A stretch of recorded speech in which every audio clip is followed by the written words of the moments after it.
दोस्तों नमस्कार। स्वयंसेवक से प्रचारक तक की यात्रा और गुजरात के मुख्यमंत्री से देश के प्रधानमंत्री तक की यात्रा और मौजूदा वक्त में पहचान बीजेपी के स्टार प्रचारक की। नाम है नरेंद्र मोदी, जो देश के प्रधानमंत्री हैं। और यह एक ऐसा चेहरा है जो बीजेपी और आरएसएस को बीते 22 वर्षों से लगता रहा ये जहां पर रहेंगे वहां पर जीत की गारंटी है। यानी कहीं हार भी रहे हों तो वहां पर जीत की मोहर यह शख्स लगा ही देगा। बीते 9 बरस में देश के प्रधानमंत्री के तौर पर और उससे पहले 13 बरस तक यानी 2001 से 2014 तक गुजरात के मुख्यमंत्री पद पर रहते हुए जीत की गारंटी, हार पर जीत की मोहर, छवि ऐसी जो लार्जर देन लाइफ दिखाई देनी चाहिए। लेकिन क्या यह परिस्थिति मौजूदा वक्त में पलट गई है? डर और खौफ छवि का है। सामने राहुल गांधी खड़े हैं जिनकी छवि को लेकर मौजूदा राजनीतिक सत्ता के भीतर कपकपी है। इस बात की कपकपी है कि जिस पॉलिटिक्स को अभी तक वह करते चले आए उसके सामने पहली बार रियल पॉलिटिक्स आकर खड़ी हो गई है जो इस देश के लोगों से जुड़ी है। लेकिन राज्यों के चुनाव क्या लोकसभा चुनाव के लिए एक ऐसी ताबूत में कील ठोकने की स्थिति होगी जहां पर 2024 मुश्किल हो जाएगा? तभी तो 5 राज्यों में सब कुछ छोड़कर चुनाव प्रचार में खुद को और किसी शख्स ने नहीं बल्कि देश के प्रधानमंत्री ने समूची कैबिनेट के साथ अपने तमाम मुख्यमंत्रियों के साथ खुद को झोंक दिया कि जीत चाहिए। और राज्यों में हार का मतलब है 2024 में खड़े ना हो पाने की स्थिति में आ जाना। और खास तौर से राजस्थान का किला तो हर हाल में जीतना है। और यह जीत की गारंटी पहले दिन से, क्योंकि कांग्रेस के भीतर टकराव गहलोत और पायलट का, और शायद इसीलिए वसुंधरा राजे को दरकिनार किया गया। इसीलिए दिल्ली में बैठी सत्ता ने, बीजेपी की सत्ता ने खुलकर कहा ना महारानी चलेंगी ना उनके प्यादे चलेंगे। अपने तरीके से परिस्थितियों को बनाते हुए यह सोच की गारंटी के साथ कि जीत तो मिलेगी, गहलोत को वह नहीं हराएंगे, सचिन पायलट हरा देंगे। लेकिन यह परिस्थितियां धीरे धीरे जब छवि धूमिल होने लगती है तो जीता जागता चुनाव भी कैसे कोई हारने के कगार पे पहुंच जाता है। यह परिस्थिति आज आखिरी दिन चुनाव प्रचार के वक्त उभरती हुई सी दिखाई दी। सवाल छवि का है, सवाल प्रचार का है, सवाल प्रचार में प्रोपेगेंडा का है, सवाल इस प्रोपेगेंडे के भीतर अपनी छवि को बनाते हुए आगे बढ़ने का है, या सब कुछ ध्वस्त हो जाने का है।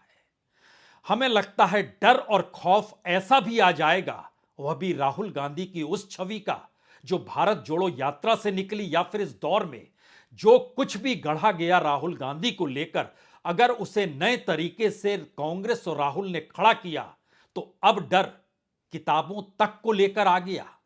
कोई किताब लिखेगा तो उस किताब को लिखने वाले की नौकरी चली जाएगी। हमारे पीछे एक किताब राहुल गांधी पर लिखी हुई किताब है, दयाशंकर मिश्रा की। अंबानी के चैनल में काम करते थे, लेकिन जब कर रहे थे उस वक्त डेस्क पे बैठकर उन्होंने जो कुछ भी समेटा सब कुछ इस किताब में लिख डाला। और जब यह किताब लिखी गई तो उनके सामने प्रस्ताव था या तो किताब छापिए या फिर नौकरी में रहिए। इन्होंने कहा किताब छापेंगे। इसके हिस्सों पर आए, इसमें क्यों ऐसा जिक्र हुआ इस पर आए, उससे पहले आज जरूरी है ऐसी कौन सी छवि है जो इस दौर में प्रधानमंत्री को लगने लगी कि वह डगमगा रही है। 2002 में देश के प्रधानमंत्री जो तत्कालीन थे अटल बिहारी वाजपेयी, वह गुजरात पहुंचकर उन्होंने राजधर्म का पाठ वहां के मुख्यमंत्री को पढ़ाया था। और अब देश के प्रधानमंत्री को एक नया पाठ नए तरीके से राहुल गांधी ने दिया है।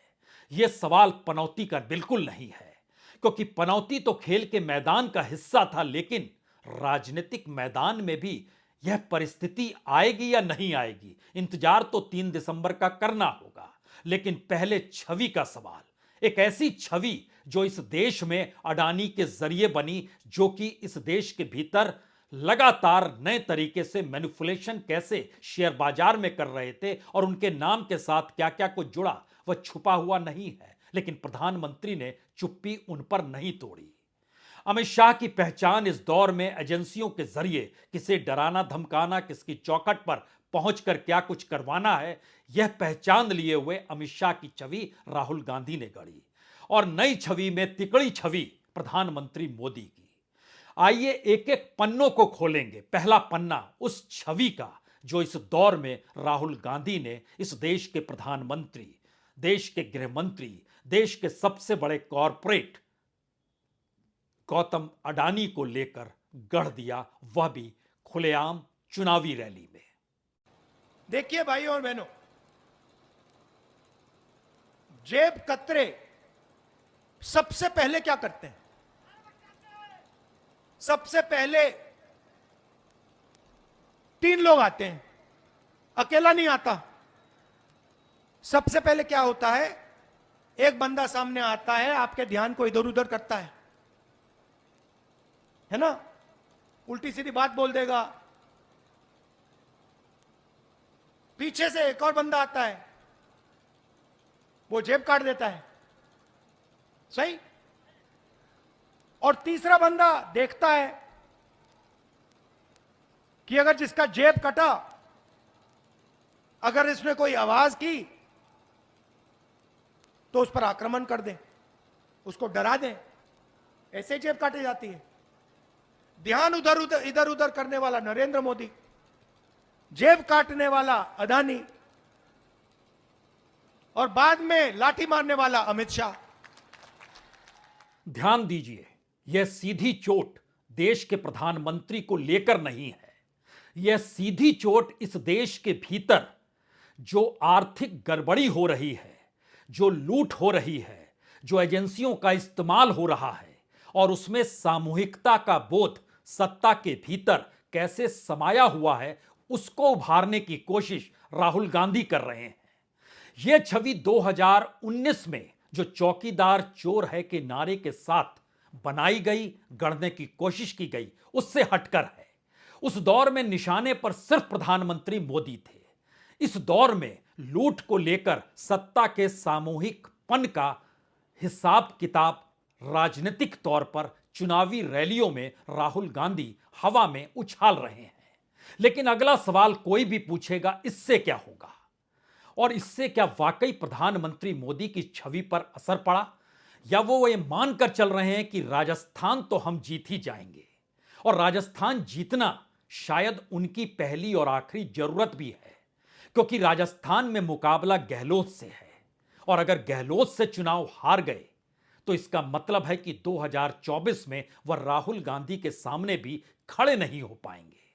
तो क्या ऐसी परिस्थिति राजस्थान की राजनीति में आकर खड़ी हो गई, जहां शुरू शुरू में बिल्कुल लगता रहा कि प्रधानमंत्री मोदी की वजह से बीजेपी चुनाव जीत जाएगी। कुछ देर में मामला कुछ पलटा और लगा नहीं, वसुंधरा राजे की जरूरत है, तब चुनाव जीत जाएंगे। लेकिन एक झटके के बाद जो हमले दर हमले शुरू हुए, कन्हैया लाल से लेकर उनकी हत्या के मद्देनजर, उसके बाद लाल डायरी, वैभव गहलोत, तमाम परिस्थितियों में आते आते जब निजी हमले छवि को लेकर बनाने और गढ़ने के होने लगे, तो इसमें सवाल यह था कि आखिर में खुद प्रधानमंत्री मोदी को यह कहना पड़ा कि हम ही जीतेंगे के बाद की अगली लाइन कहीं ज्यादा महत्वपूर्ण है। हम जीतेंगे, यह पहला शब्द था। उसके बाद का शब्द हमें लगता है आपको सुनना चाहिए। इस शब्द में अपनी जीत नहीं, सामने वाला कौन खड़ा है और उसकी हार का मतलब क्या है और उस हार के ऐलान करने की जरूरत क्यों पड़ी, पहले इस आवाज को सुनिए। और इसलिए कल मैंने ये डंके की चोट पर कहा है, राजस्थान में इस बार तो नहीं, कभी भी, ये शब्द मेरे याद रखना, देव उठी एकादशी को बोल रहा हूं, देवगढ़ में बोल रहा हूं, इस बार तो छोड़ दीजिए, अब राजस्थान में कभी भी गहलोत सरकार की वापसी नहीं होगी।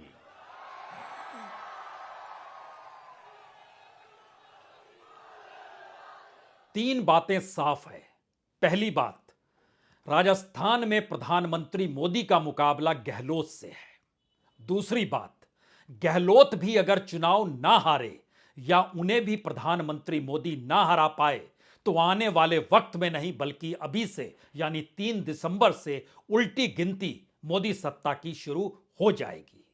और तीसरी बात, अगर इन परिस्थितियों के बीच बीजेपी फंस गई तो फिर जो क्षत्रप हैं, चाहे वह मध्य प्रदेश के हों या फिर वह राजस्थान के हों या दिल्ली में बैठे हुए कद्दावर बीजेपी के नेता क्यों ना हो, उनके भीतर आक्रोश पनपेगा और 2024 से पहले बीजेपी के भीतर एक बड़ा परिवर्तन आपको नजर आने लगेगा।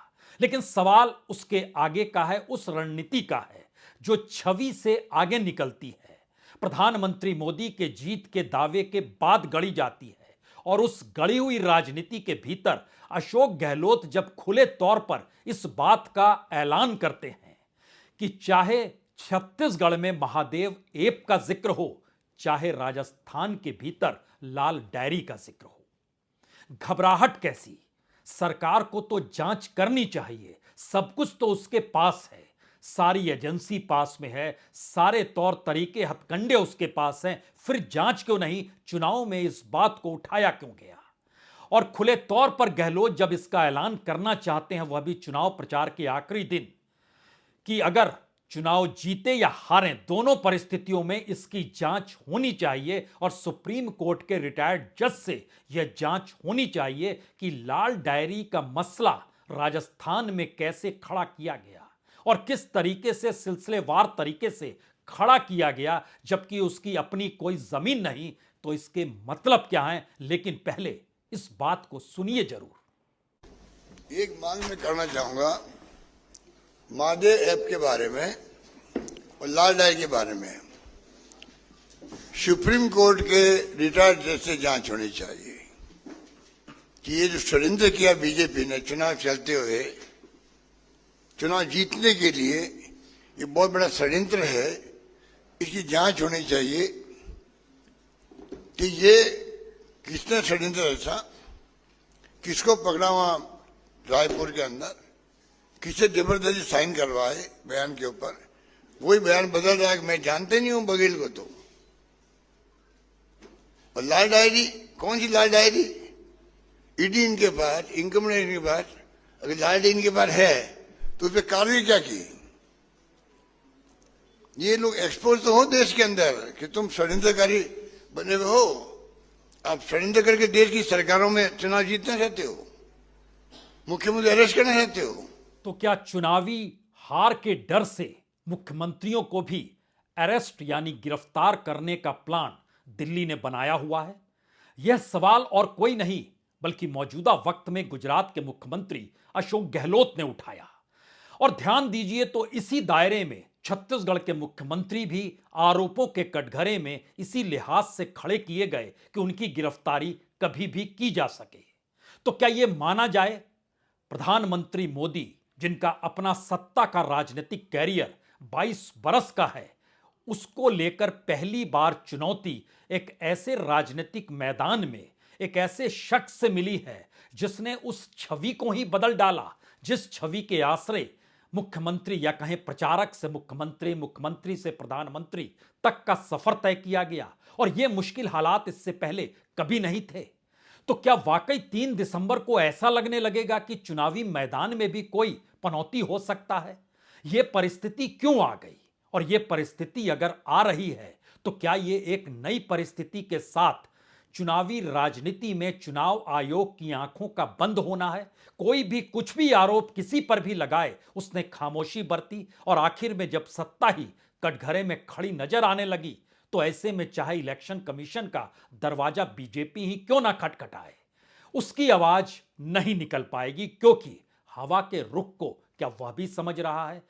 इतना ही नहीं है बल्कि ध्यान दीजिए, प्रधानमंत्री मोदी के तमाम रैलियों के भाषण में जिक्र हर बार कांग्रेस और उनके नेताओं के चोर होने के संदेह को लेकर बार बार किया गया। मूर्खों का शब्द इस्तेमाल किया गया, उसके सरदारों का जिक्र किया गया। और जब ईडी ने 48 घंटे पहले मनी लॉन्ड्रिंग केस में 751 करोड़ रुपए जो यंग इंडिया जो कांग्रेस से जुड़ी हुई है, जिसके मातहत नेशनल हेराल्ड अखबार निकलता है, उसकी संपत्ति जब्त की, तब भी यह सवाल था।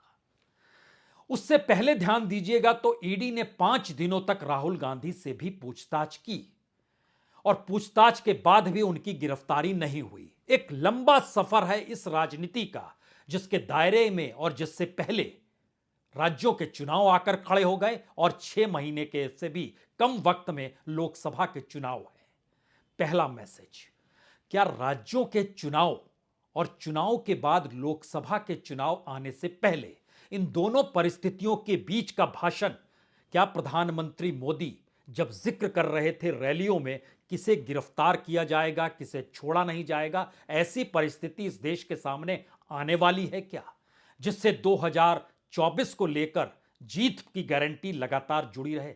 यह सवाल है। लेकिन इसका अगला सवाल आज एक बड़ा सवाल है। जब घबराहट सत्ता में होती है तो वह बिल्कुल नहीं चाहता है उसके खिलाफ कुछ भी बोला जाए, उसके खिलाफ कुछ भी लिखा जाए। तो हमारे पीछे जो किताब है, इस किताब को लिखने वाले शख्स को नौकरी इसलिए गंवानी पड़ी क्योंकि यह किताब राहुल गांधी पर लिखी गई थी और राहुल गांधी की लिखी गई किताब मंजूर नहीं, लेकिन प्रधानमंत्री मोदी पर लिखी किताब मंजूर है। यानी जिस ग्रुप के भीतर से यह शख्स को हटाया गया, जो इसके लेखक पत्रकार हैं, उसी ग्रुप के भीतर दूसरे लेखक पत्रकार ने प्रधानमंत्री मोदी पर किताब लिखी, लेकिन उन्हें किताब लिखने की इजाजत, उसकी मौजूदगी, अमेज़न के भीतर किताब बिकते हुए और आने वाले दिनों में उसका उद्घाटन भी हो जाएगा, जिसे विमोचन कहते हैं।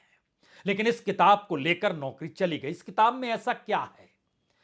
इस किताब के भीतर एक सफर है जो इस देश में अन्ना आंदोलन और उससे पहले जो दिल्ली के भीतर एक संस्थान में ब्लैक मनी को लेकर सेमिनार हुआ, वहां से शुरू होता है। विवेकानंद फाउंडेशन के भीतर किस तरीके से ब्लैक मनी को लेकर एक सेमिनार होता है, उसमें जिन लोगों की मौजूदगी होती है, वह मौजूदगी का सफर इस देश में अन्ना आंदोलन से जुड़ता है। जो विवेकानंद फाउंडेशन है वह बीजेपी और आरएसएस के लोगों से जुड़ा हुआ है। उसमें जो लोग शरीक हुए वो अन्ना आंदोलन के साथ जुड़े, उन्होंने ही दिल्ली की सत्ता हाथ में ली, और जो उस संस्थान से नहीं जुड़े थे, धीरे धीरे उन्हें बाहर का रास्ता दिखा दिया गया। और उसके बाद इस देश की राजनीति में एक बड़ा बदलाव कैसे लाया गया और जो जो घटनाएं इस देश के भीतर होती चली गई, उसका पूरा एक स्वरूप और एक कच्चा चिट्ठा है।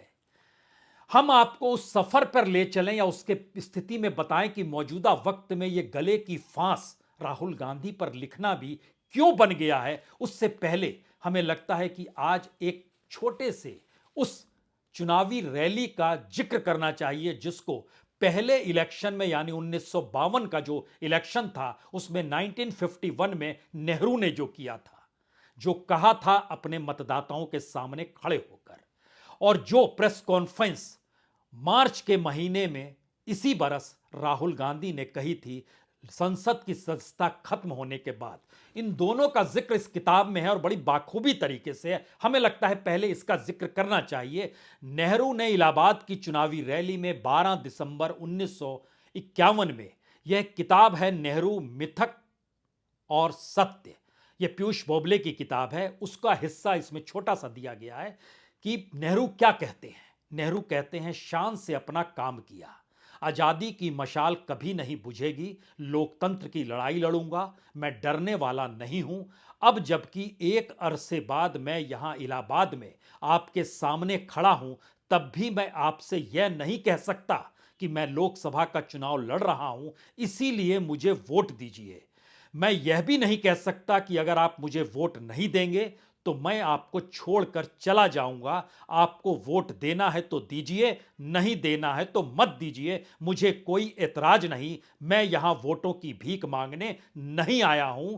बराए मेहरबानी यह बात अच्छी तरह समझ लीजिए, चाहे वह इलाहाबाद हो चाहे कोई दूसरी जगह, मैं कहीं भी ना तो अपना बचाव करूंगा ना वोट देने की अपील करूंगा। यह बिल्कुल अजीब बात है कि जब मैं अपना पूरा जीवन जनता की सेवा में बिता दिया और काफी अच्छा काम किया और कुछ गलतियां भी की, तो अब जब मेरी जिंदगी के चंद साल बाकी हैं तो मैं झूठे वादे क्यों करूं।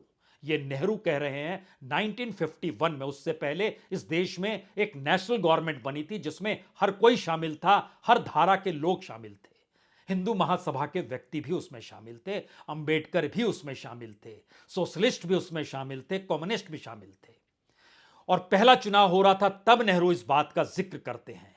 कमोवेश इसी तरीके की राजनीति को राहुल गांधी एक प्रेस कॉन्फ्रेंस 25 मार्च 2023 को, जब संसद सदस्यता रद्द हो जाती है, उसके बाद करते हैं। और वो क्या कहते हैं? वो कहते हैं, मैं संसद का सदस्य रहूं या ना नहीं रहूं, या फिर मुझे जेल में ही क्यों ना डाल दिया जाए, लोकतंत्र की लड़ाई लड़ता रहूंगा। मैं डरने वाला नहीं हूं और माफी नहीं मानूंगा, क्योंकि मेरा नाम सावरकर नहीं गांधी है और गांधी माफी नहीं मांगते। मैं सवाल पूछता रहूंगा। इन लोगों से कोई डर नहीं लगता। यह सोचते हैं कि अयोग्य ठहराकर, डराकर, जेल में डालकर आवाज बंद करा सकते हैं, तो यह नहीं होगा। मेरा ऐसा इतिहास नहीं है। मैं हिंदुस्तान के लोकतंत्र की लड़ाई लड़ रहा हूं।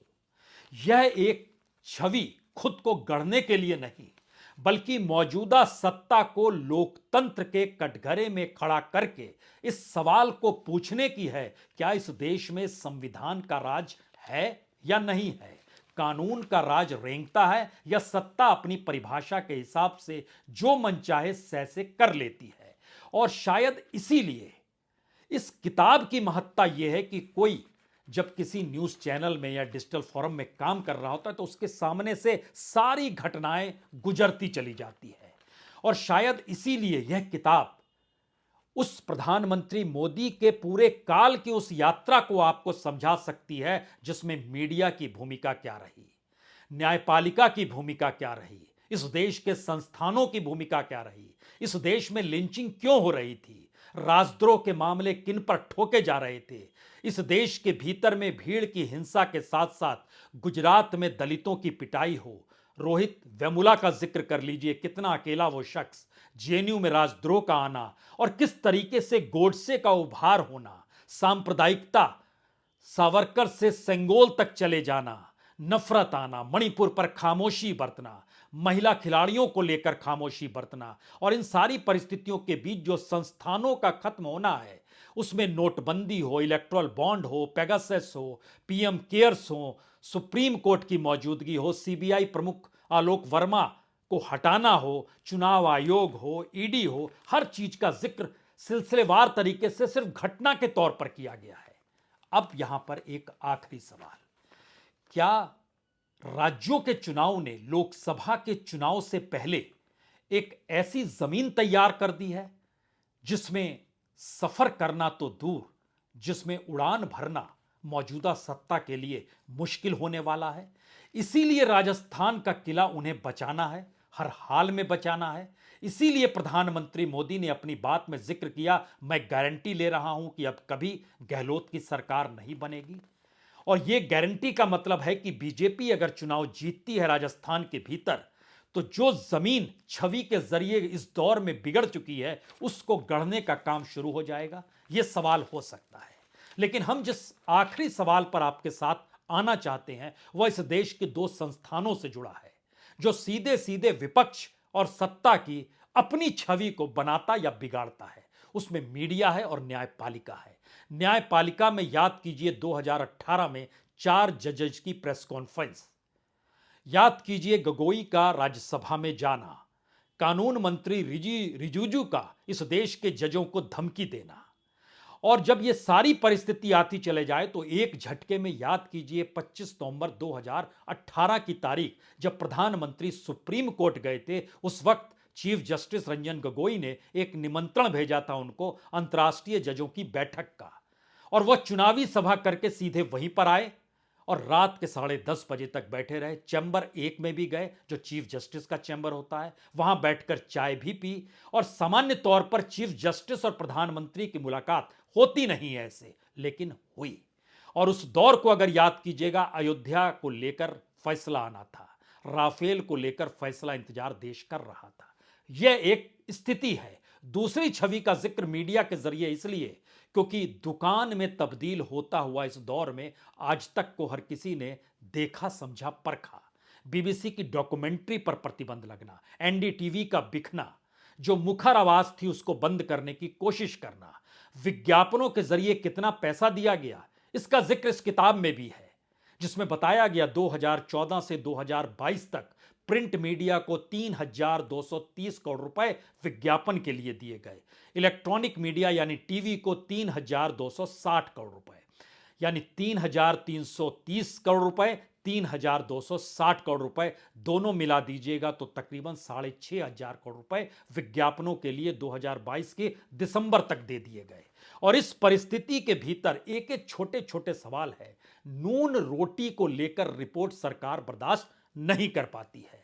सवाल कोई पूछा जाए तो यह भी बर्दाश्त नहीं जो नजर आया रायबरेली में या अमेठी में स्मृति ईरानी से सवाल पूछा गया और जिसने पूछा उसकी नौकरी से उसको निकाल दिया गया। यूपी में काबा, नेहा सिंह राठौर, इसका जिक्र भी कीजिए, उसको भी नोटिस दे दिया गया। ये तमाम परिस्थिति क्या बतलाती है? इस दौर में जो छवि गढ़ी जाती है उस छवि गढ़ने की राजनीतिक जमीन ने एक झटके में उस नकाब को उखाड़ दिया जो अभी तक बनाया जा रहा था। और शायद यही वो संकट है जो 22 बरस के कैरियर में इससे पहले कभी नहीं आया और इस बार आया तो हालात मुश्किल हैं और यही डर सत्ता के भीतर है। बहुत बहुत शुक्रिया, बहुत बहुत शुक्रिया।